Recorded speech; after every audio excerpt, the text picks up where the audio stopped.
કઈ અવસ્થામાં આની રચના થઈ છે, ઇતિહાસમાં બનેલી ઘટના છે. તો જે તે સમયે ગોસ્વામીજી મહારાજની સિદ્ધિ પ્રસિદ્ધિ ચારે તરફ ફેલાવા લાગી.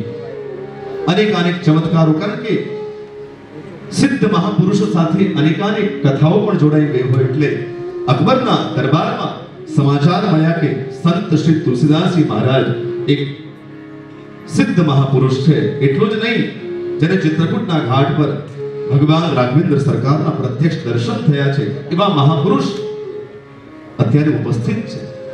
અને આ તો રાજા કહ્યું કે બોલાવો. દરબાર ચિઠ્ઠી મોકલી. ગોસ્વામીજી મહારાજે ચિઠ્ઠી વાંચી. ગોસ્વામીજી મહારાજ જ્યાં પત્રિકા વાંચી, બીજો પત્ર લખ્યો અને અકબરને કહેવડાવ્યું કે તું એક ભૂખંડનો રાજા છે, એક ભૂમિનો ટુકડો માત્ર ધરાવે છે, અને મારા રઘુનાથજી એ સકલ ભુવનાધિપતિ છે, 14 ભુવનના ભુવનાધિપતિ છે. અને એટલે હવે તો અત્યારથી હમ ચાકર રઘુવીર કે पटाव लिखत दरबार तुलसी अब क्या होइए नर के मन सबदार सियावर रामचंद्र की हम चाकर रघुवीर के हमें रघुवीर भगवान ना रघुनाथ जी ना चाकर छी. हमें कोई दरबार बना.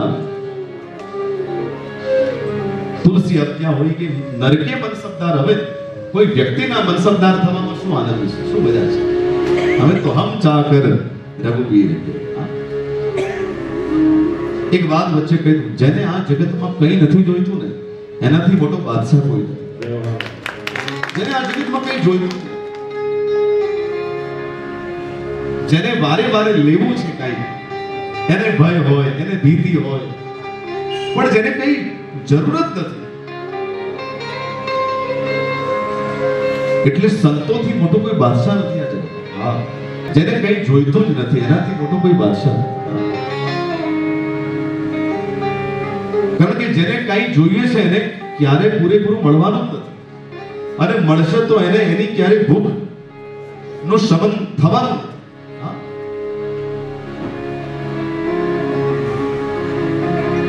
તો સરસ ख्वाहिशें बादशाहों की भी पूरी नहीं होती. ख्वाहिशें बादशाहों की भी पूरी नहीं होती और आवश्यकताएं फकीरों की भी पूरी हो जाती है. जरूरियात तो बधाई पूरी है. तो गोस्वामी जी कहे कि भी हम चाकर रघुवीर के पटो लिखब दरबार तुलसी अब क्या होएगे नर के मन सबदार. जाओ નથી આ. હા, અને સંતો તો એની મસ્તીમાં હોય.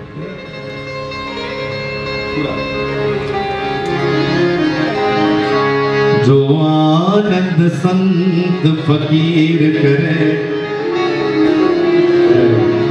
सो आनंद नहीं अमीरी में. जो आनंद संत फकीर. गोस्वामी जी कहूं जाओ કહી દો. અને રાજા જ્યાં આ સાંભળ્યું ત્યાં તો ક્રોધમાં આવી ગયો. આમ આટલું બધું. જાઓ સૈનિકોને મોકલ્યા, બંદીવાન બનાવી દો. અને તે સમયે રાજધાની અકબર ફતેહપુર સિકરીમાં એનો નિવાસ હતો, ત્યાં રાજધાની હતી. અને ગોસ્વામીજી મહારાજને બરબસ સૈનિકો બધા લઈ આવ્યા અને બંદીવાન બનાવી દીધા. થયું એવું, ગોસ્વામીજી મહારાજ બંદીવાન બન્યા. તે સમયે એક કારાગૃહમાં गोस्वामी जी तुलसीदास जी महाराजे श्री हनुमान जी નું આરાધન કર્યું. અને તે જ સમયે 40 ચોપાઈઓ દ્વારા શ્રી હનુમાનજી ની આરાધના કરી. જય હનુમાન જ્ઞાન ગુણ સાગર. આ ઇતિહાસના ગ્રંથોમાં લખેલી ઘટના બોલી રહ્યો છું. આપે બંદીવાન ગોસ્વામીજી મહારાજે શ્રી હનુમાન ચાલીસાની રચના કરી અને કહ્યું તે પ્રમાણે હોય સિદ્ધિ સાખી ગૌરી સા. હા, અને એમાં એ પણ લખ્યું છે છૂટ અહીં બંદી મહાસુગો. અને તે સમયે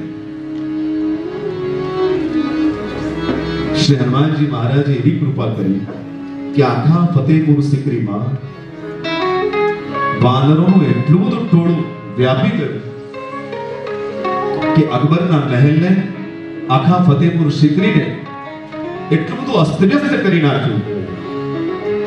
વાનરોનો એટલો બધો ત્રાસ રહ્યો કે અકબરે કહ્યું કે હવે આનો ઉપાય શું? પંડિતોને પૂછ્યું, સજ્જનોને પૂછ્યું. સજ્જનોએ કહ્યું કે કોઈ સાચા સંતને બંદીવાન બનાવવાનું આ પરિણામ છે. તમે જલ્દી ગોસ્વામીજી મહારાજ મુક્ત કરો. અકબર કારાગૃહમાં ગયો ગોસ્વામીજી પાસે. મહારાજ ક્ષમા કરજો, મારી ભૂલ થઈ. આજે વાનરોનું ટોળું છે એને કંઈક આપ.